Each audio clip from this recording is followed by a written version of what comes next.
Okay, magandang araw po sa inyo lahat at nawala na naman yung aking camera.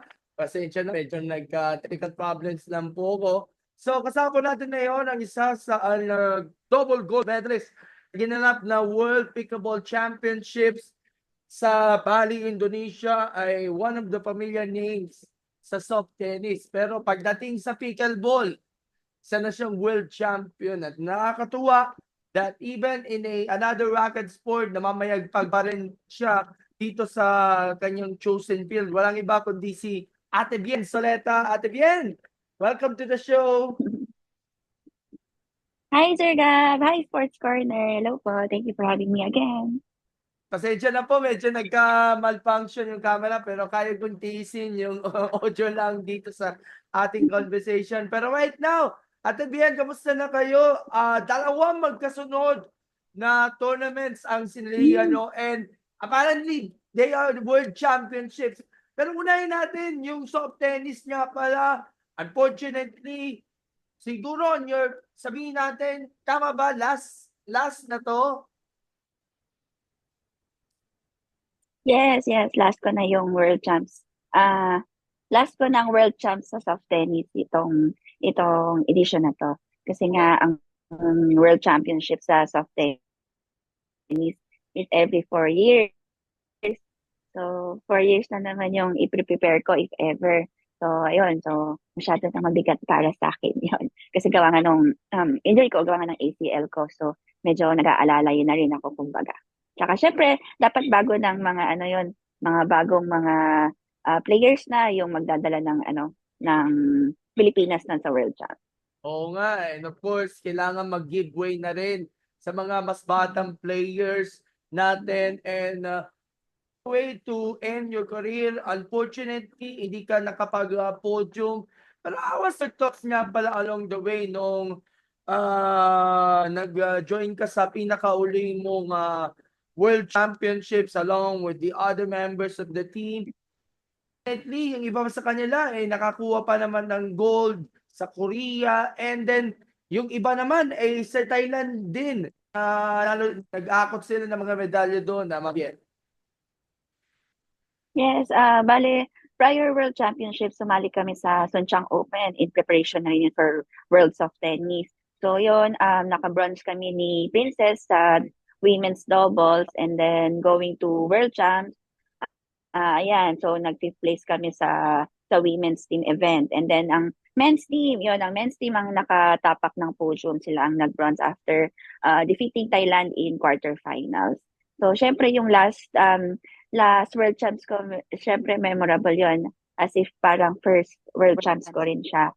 So, kasi nga, since last Worlds ko na, so yung feeling doon na maglalaro for Worlds and lahat ng mga kakilala ko or every athlete na nakikita ko lang every 4 years yon nakita ko ulit sila doon. So, yung feeling na yun, medyo syempre nakakalungkot pero mas more on masaya kasi nga syempre papahalagahan mo lalo yon kasi yung moment na naglaro ka for World Champs, kaibang feeling lagi yon. Iba feeling lagi kapag maglalaro ka para sa Pilipinas. And of course, sa history chips, tanging isang bronze medal lang ang na-contribute mo kahit papaano sa team. First, we have all a round of applause din sa ating men's team. Sa wakas, nakakuha na rin ng bronze medal doon sa competition. Ano yung pagkaramdam na of course yung ating men's counterparts nagwagi sila sa Worlds even though hindi nila naabot yung top podium po natin. Yes, syempre napakatagal na naming iniintay yon na magme-medal ulit sa Worlds kasi the last time na nag-medal pa sa Worlds ang Pilipinas, ang soft tennis Pilipinas noong 2015, yung time ko pa. So, nung women's singles ko, noong 2015, doon ako naka-bronze. Then after noon, 4 years ulit, ng 4 years, ito, this time, nakamedalya ulit ang soft tennis Pilipinas, which is care of the men's team. So yun, sobrang nag-aabang talaga kami na magme-medal for this edition kasi alam namin na pinaghandaan namin to ng sobra-sobra. So yung 1 month training namin sa Sunchang, and then yung all-out support na binigay sa amin ni Sir Bobby. So alam namin na kailangan namin yun ng kailangan namin mag-perform talaga ng sobra-sobra. Tsaka lalo na yung three golds namin sa sa SEA Games. So syempre yung expectations din doon, tsaka yung journey talaga na pinaghandaan ng team araw-araw, tsaka yung as a whole na nangyari sa buong taon or sa 2 years na pinaghandaan namin ng World. Syempre gusto namin ng magandang outcome.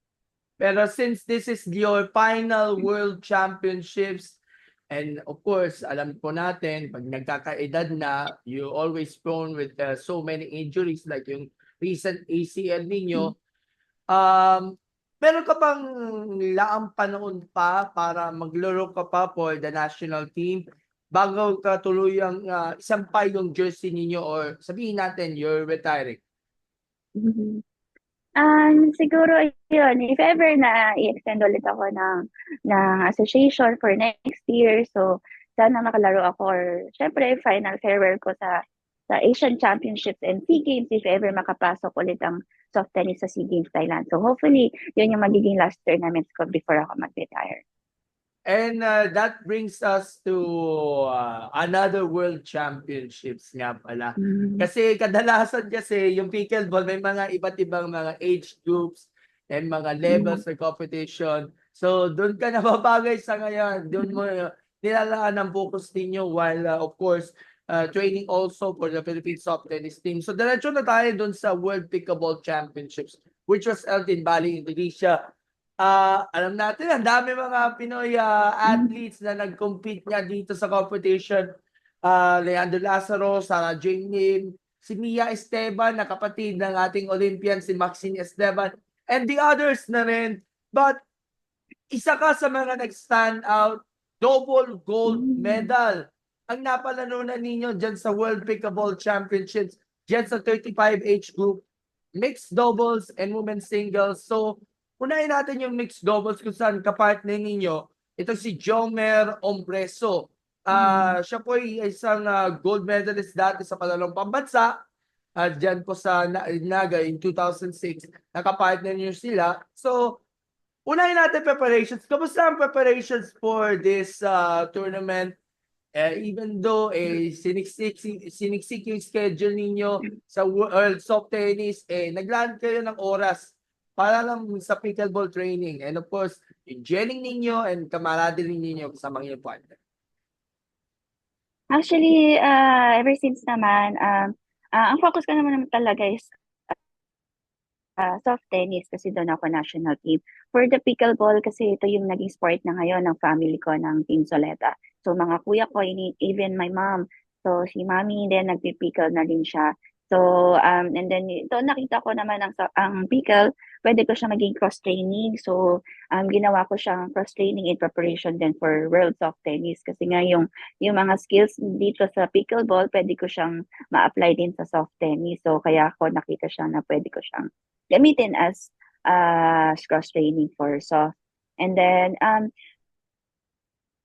actually hindi ako talaga nakapag-prepare for World Pickleball kasi nga magkasunod ang World Soft Tennis at saka World Pickleball Championship. 1 month akong training sa Korea, and then after a week lumabas ako ng World Soft Tennis, and then siguro mga 3 to 5 days lang lumipad na ako for Bali. So yung span lang na yun yung talagang nakahawa ko lang ulit ako ng paddle, ng pickleball paddle. Tapos pagdating doon, yun ay naging doon ako nag-start talaga pumalo. Pero yung dito sa Pilipinas, yun, pinipare ako ng Lucena City Pickleball Club ng Team LCPC for Bali tournament for the World Pickleball. So sila yung pagkadating ko ng Pilipinas, galing Korea, yun, tinrain ako ng mga taga-LCPC.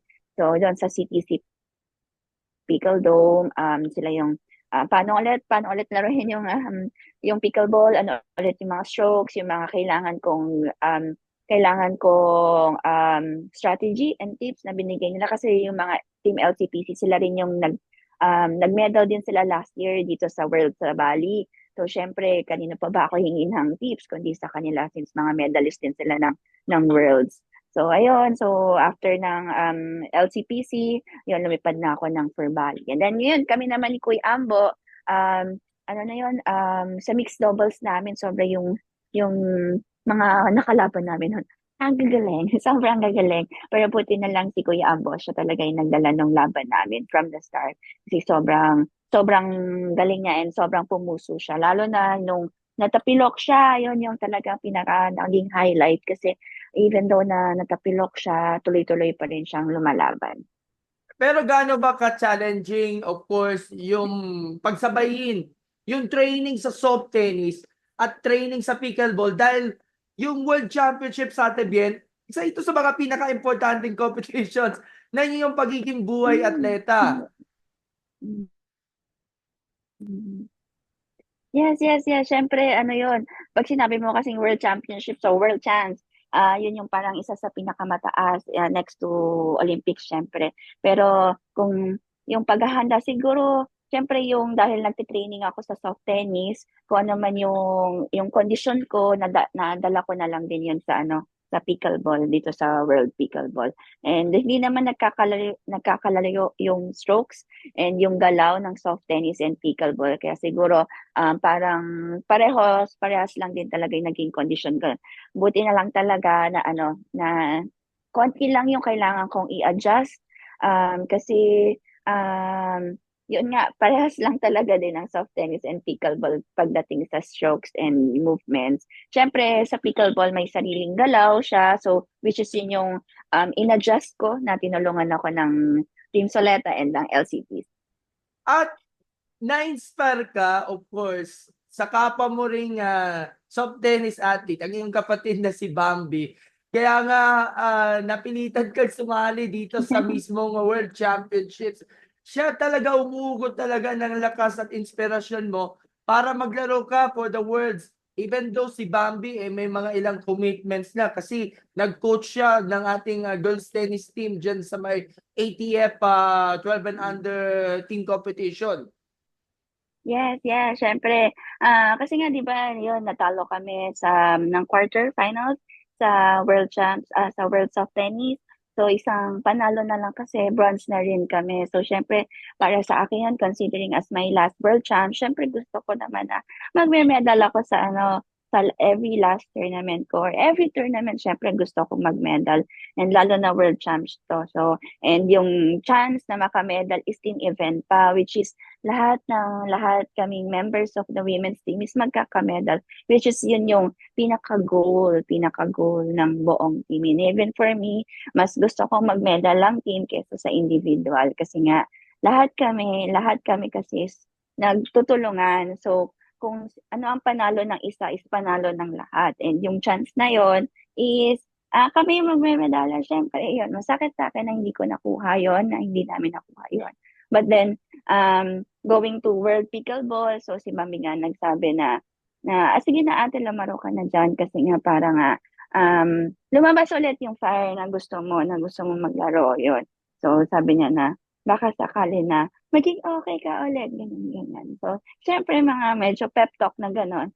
Kasi nga, iisipin mo lagi na para sa Pilipinas ka naglalaro, hindi lang para sa sarili mo. And you're actually the only representative from the Lucena Pickleball Club na sumali dito sa competition. So, parang binanderan nyo rin yung ating koponan dito sa mismong competition at mukhang sa live streaming o di kaya sa mga social media posts yung LCPC very supportive sa inyong World Championships campaign. Yes, yes. Syempre, ang Team LCPC, sobrang supportive ng mga titos and titas and mga ates and kuyas ko doon.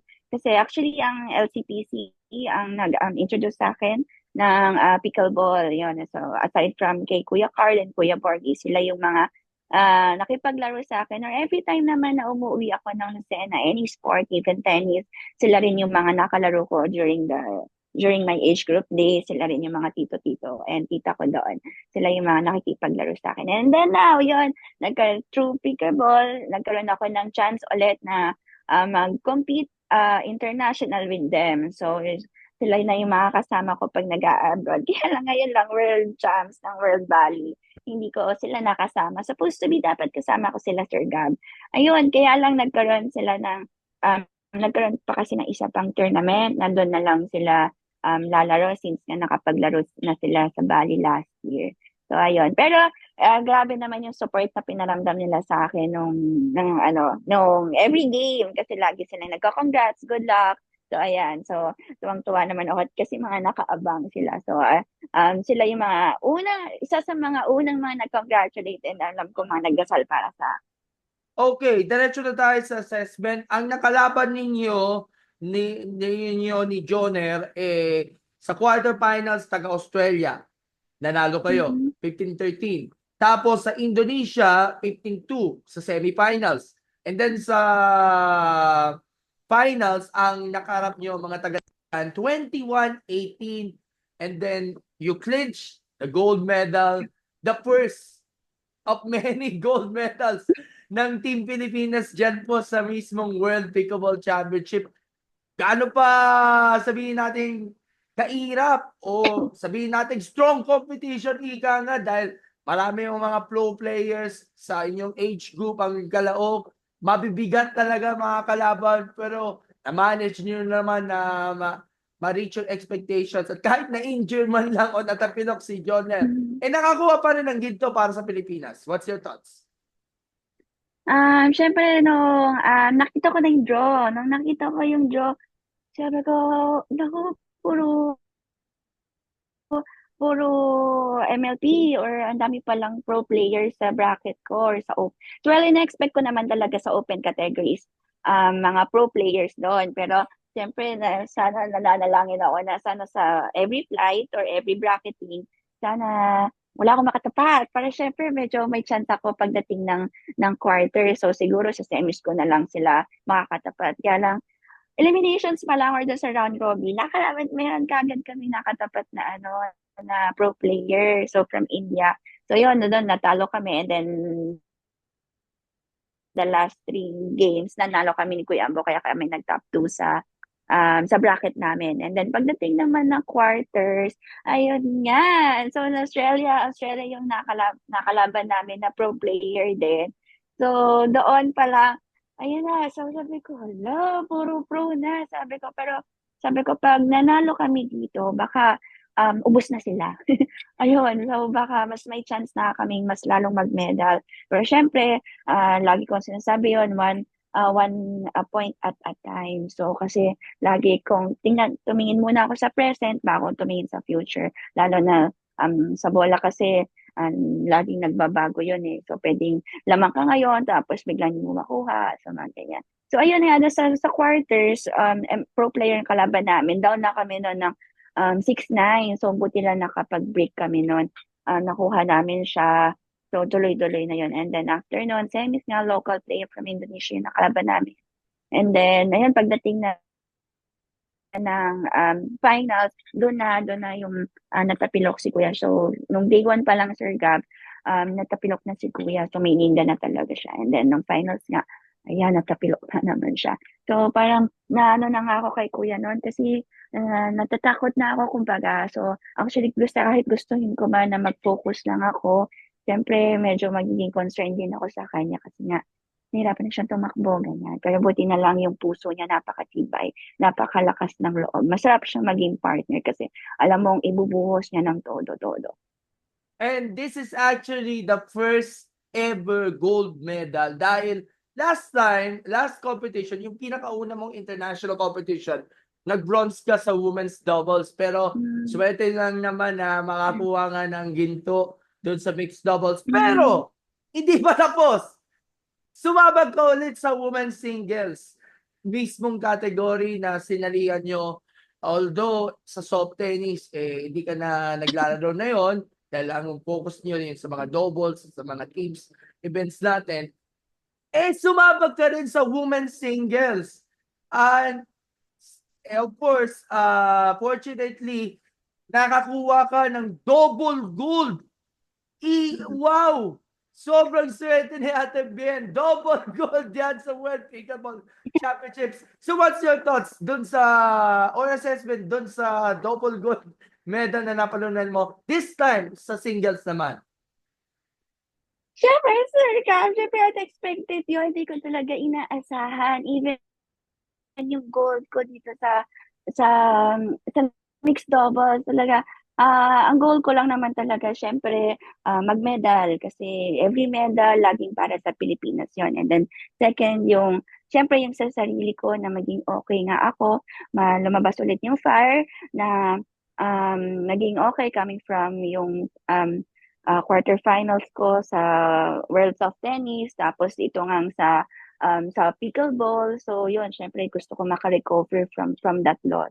Tapos, ayun. Tapos, ito nga singles, mas lalo ko ng, sure, kasi unexpected talaga to. Kasi nga yung, the last time na I played singles, women's singles, was the 2019 finals ko pa ng soft tennis singles. Yun yung last time ko. And then, no, nag-gold ako noon. Sabi ko, mag-retire na ako from playing singles nga. Kasi nga, syempre, next generation na dapat yung magpapatuloy noon. And then, eto nga, sina kuya, kinukulit ako na, sige na, mag-singles ka na. Kasi nga, maliit lang naman yung court, try mo, makakaya mo naman din tumakbo. Kasi nga, inaalala ko talaga, hesitant kasi talaga ako, Sir Gab, mag-singles. Gawa nga nung na-ACL ako. So, syempre, I know naman may limitations. So, ayoko rin naman na magkaroon ulit ako ng setback. But though, sinabihan ako ni na Kuya Borgie na, syempre, paano mo malalaman or magigauge ang sarili mo kung nasang stage ka na from ACL. So, ayun, fortunately nga, ayan, nanalo ako ng gold pa sa singles na talagang napaka-unexpected. Grabe talaga si Lord, yung iniyak ko sa kanya, ayun, grabe din yung iniyak ko din dito sa pickleball kasi sobrang yung blessing na binigay niya, sobra-sobra. At pinakita mo rin, Ate Bien, ang pagiging matapang ninyo sa loob ng court. Kahit alam natin may mga limitations ka sa inyong galaw, lalo na iingatan mo ko yung inyong injury, wag naman sana maulit panlalaw. Pero at least comfortable ka naman na makasungkit man lang ng mga top podium finishes dyan sa pickleball. At mukhang nagustuhan mo from time to time, Ma'am Bien. Yeah, syempre nagpapasalamat ako sa SNC ko. Ayan, si Sir Matthew Tyson. Siya yung naging SNC ko this year. And then from time to time din, nagko-consult ako kay Coach Luis de Mesa. Siya yung nagpatakbo kasi sa akin ng SEA Games and siya yung nagpa-gold sa akin ng SEA Games. Kaya nagko-consult pa rin ako sa kanya kung kapag kunwari may pain ako nararamdaman, yun, from time to time nagtatanong ako sa kanya. And then, ayun, syempre basta lahat, Sir Gab, talaga, sobrang unexpected yung nangyari dito sa pickleball na hindi ko talaga inaasahan. Pero, para sa akin, parang si Lord yung gumawa ng lahat ng ito. Kasi binigyan niya ako ng magaling na partner, na ganun pumusong partner si Kuya Ombo. And then, yung sa singles ko, na wala akong naramdaman na pain during the singles game and sobra pa yung tapang na binigay niya sa akin kahit alas 9 na ng gabi or pa alas 10 na ng gabi yung laban namin. Pero ayun, Sir Gab, talagang ano mo yun, parang nandito na ako sa finals, konti na lang bien, laban pa, mga ganong moments ko. So, masaya talaga ako and thankful talaga ako kay Lord. Umiyak ka ba nung nagsampa ka sa podium? Ah, syempre naluluha-luha ako noon, pero kasi sa lahat ng picture ko, Sir Gab, lagi ako umiiyak. So, ayun, so siguro yung sa pickleball, dito sa gold ko dito, yung iniyak ko, yung after na nung nakuha ko yung point, yun, kasi parang, actually nga nung laban na yun, parang akala ko gold na ako, kaya lang pinalaban pa ulit kami ng isa pang beses. Sabi ko, hindi ko pala ako gold na laban pa ako. So, ayan. So, doon na talaga ako naiyak kasi parang ano na siya parang Natapos ko na siya. Yun, nakuha ko na yung goal ko na maka-podium, maka-medal para sa Pilipinas, which is yun naman yung goal ko every time na maglalaro ako. And of course, maraming mga Pinoy players either nakapagkuha din ng mga medalya o di kaya umuwing duwaan sa kanilang mga events. And of course, nakita natin na of course, lumalaki talaga ang presence ng ating mga Pinoy players every time na meron kayong mga international competitions sa pickleball.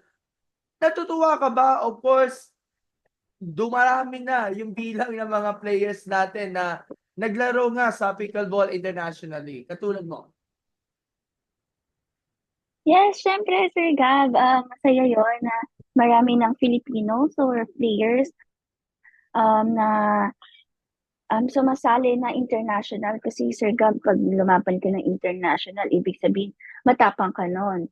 So, matapang ka lumaban para sa Pilipinas kasi syempre, pagdating naman sa international, hindi ako si Bian Soleta, kundi ako si Philippines. So, lahat kami, isa lang ang pangalan namin, kundi kami si Philippines.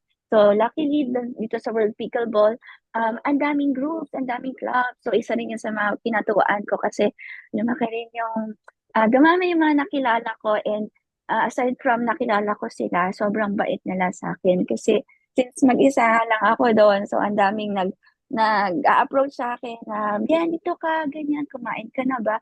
Kailan yung next game mo, nanood kami. So, syempre, pagdating sa international, hindi mo mararamdaman na mag-isa ka doon kasi na maraming Filipino na mag-cheer para sa'yo. And yun, thank you. Nagpapasalamat ako sa mga clubs na yun, na mga tumutulong and nag-cheer sa akin pag lumalaban. Tapos, tsaka hindi lang kami basta lumalaban. Sila, man lahat kami nagmedalya. So, sa 19, 35, 50, yun, lahat ng 60. categories may nauwi ang, yan, Meron ding 60 60. din ba? Yan, 60 din. So, kita mo yun, Sir Gab, sobrang daming Filipino players na nag-excel abroad. So, bigyan lang talaga ng support, ng chance na maglaro para sa Pilipinas, magme-medalya talaga. So masaya ako na ang dami namin nagmedalya para doon kasi nga lagi yon para sa Pilipinas. Okay, nabanggit mo nga yung what's next. What's next sa pickleball? Anong susunod na competition na paghahandaan? Oh, back to training. Syempre, ano tayo, sa soft tennis muna tayo, Sir Gab. Kasi, lagi naman sa soft tennis, actually, pa nga kami nakakapag-celebrate ng wins namin ng sa soft tennis. Mag-celebrate pa lang, lalo na syempre, historic ang bronze medal ng men's team. So, first, Tapos meron pa yun sa Thailand. first bronze medal yon. Meron pa Yes, and then the Thailand Open. Tapos yun, so yun, tapos yung sunsyang namin, hindi pa talaga kami nakakapag-celebrate ng lahat ng wins namin sa soft tennis. So yun. So kahapon lang Sir Gab, yun, galing kami sa chairman namin and sa president namin. So pinesent namin yung mga medals and trophies namin sa soft tennis. So ayun, syempre kailangan namin mag-give back sa Soft Tennis Association, sa Philippine Soft Tennis Association kasi syempre yung all-out support na binigay. Lalo na grabe si Sir Bobby, yung support na binigay at saka yung tiwala niya sa lahat sa aming players. Yan, talagang makikita mo yung patuloy na suporta coming from Colonel Jeff to Sir Bobby. Yan, makikita mo yung parang ang sarap maging national team or national athlete and soft tennis player kasi sila yung mga naging president namin. Kasi yung support na walang tulak kabigin. Basta buhos lang para mag-perform para sa Pilipinas. Yun lang yung lagi na lang ina-advise sa amin. Syempre, nakaka-inspire, nakaka-motivate kapag gano'n yung presidente mo. And syempre, yung mga coaches namin, ganun sila sa amin. Kaya wala naman kaming magandang isukli kundi medalya para sa kanila. And then sa pickleball, ayun, ayun, nagpapasalamat ako sa community kasi nga open sila sa akin every time na yun, pag may nag-i-invite sa akin na gusto makipaglaro sa akin or pag naghahanap ako ng kalaro, ayun, willing sila na willing sila na yung makalaruin ako kahit napakabago ko pa lang or konti pa lang ang alam ko talaga sa pickleball and konti pa lang kilala ko. Pero pag nagtanong ako kung sino pang pwede makalaro, very welcoming ang pickleball community. Okay. So, Ate Bien, ito na pagkakataon na magpasalamat sa Mhm. lahat ng mga taga-suporta both from soft tennis and pickleball. And I understand, kahit wala pang federation na kinikilalang NSA, may mga ilan na nag-give ng financial support, emotional support, moral support sa inyong kampanya sa pickleball. Ito na pagkakataon, Ate Bien. For both soft tennis at pickleball, magpasalamat ka na. Yes, unang-una sa lahat, Sir Gab, syempre nagpapasalamat ako sa iyo and sa Sports Corner kasi lagi kayo nakasubaybayan, nagsusupport kayo sa amin kasi hindi naman through you, through Sports Corner, nakikilala ang sports and pinag-uusapan ng sports, which is napakahalagang bagay yon kasi nabibigyan ng chance, opportunity ang bawat sports, ang bawat player na ma-encourage ang iba't ibang tao na pumasok sa sports at magkaroon ng healthy living. So yan, sobrang thank you, Sir Gavin, Sports Salamat din Corner. po. Thank you po. And then, syempre, of course, and on behalf of Soft Tennis Pilipinas, ang Philippine Soft Tennis National Team, nagpapasalamat kami ng sobra-sobra sa PSC. Siyempre, yung kanilang suporta na binigay sa amin. Ano din sila, all-out support din kay Chairman Bacman, kay Commissioner Bongku, yung mga request namin. Ayan, so yung support na binibigay nila sa amin, sobrang nagpapasalamat kami. And then, syempre, sa POC, andyan din sila na tumutulong sa amin. And the PSC MSAS, ayan, sa SNC, kay Coach David, sa sa massage, ayan, lalo na ang massage, so nila ako weekly, kina Ate Lot, kina Kuya Benz, kay Ate Ana, Ate Pamon, lahat, yan, kina Kuya Marlon, and syempre, sa rehab din yan kay Sir Matthew, kina Sir Rico, sobrang thank you, thank you. So, lalo na sa kanila yan, kay Sir Matthew, siya yung naging SNC ko talaga the whole year. So, ayan, sobra ako nagpapasalamat sa kanya kasi nagtsatsaga siya sa akin na kapag may masakit, ayan, siya nagbibigay sa akin ng program. And of course, syempre, kay Coach Luis de Mesa din ng Strive Fitness Performance. So, siya yung coach ko nga nung SEA Games na kahit wala na ako sa kanya, ayun, sobrang dali niyang lapitan basta pag may naramdaman ako na sakit or may tanong ako, very ano pa rin siya, accommodating and willing talaga siyang mag-support. Napakasarap niya maging coach. And then, syempre yung sa nutritionist namin kay Ma'am Jane and yan. At ang pinakamahalaga sa lahat din, syempre ang psych session namin kay Ma'am Denise kasi Sir Gab, pagdating talaga sa laban, wala na yan sa skills, kundi sa mental na yan para sa akin kung gaano kalakas or katapang ang mental mo, yun talaga yung make or break ng isang player pagdating sa laban. And last, tayo na sa pickleball. Ayan, sa pickleball, syempre, nagpapasalamat ako sa Team Soleta. Syempre, ang family ko, sila naman talaga yung dahilan kung bakit ako nasa sports. And yun, ngayon, nakakasama ko na ngayon sila sa pickleball. And then, of course, Team LCPC, my titos and titos and ates and kuyas in Lucena City. Ayan. And then the CTC, Pickle Dome, and Senior Sports. And of course, Sir Gab, yung my sponsor, my Lunar Pickleball family. Ayan. Thank you, Boss Matthew, Nola. Ayan. Thank you so much for your support. And then, of course, my cases, Philippines yun.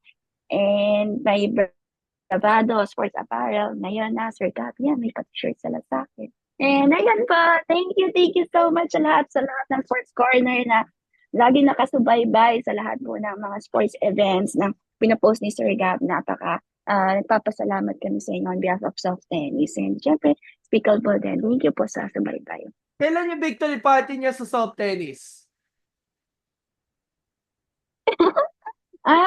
Ano sir, baka end of the month, basta yun, pinaplan pa siya. Kung saan yung magiging celebration namin. Oo nga, at of course, congratulations dahil well-deserved niya magiging celebration ninyo in the coming days. Even though Ayun, pipicture muna natin yung medalya natin para sa ating picture. So, paki-picture, magkukuha ng medals ulit. Ate Bien, yung mga Yan, medals. Yan, yan na. 1, 2, 3. Yan, ganda talaga ng mga medalyas ni Ate Bien. So again, Miss Bien, thank you so much for joining us. Congratulations. And more power and more success to you. At sana makita ka pa namin sa mga susunod pa Thank mga you, soft Sir Gab. tennis and pickleball tournaments. Bye! Thank you so much po. Thank you, Sir Gab. Thank you. Bye!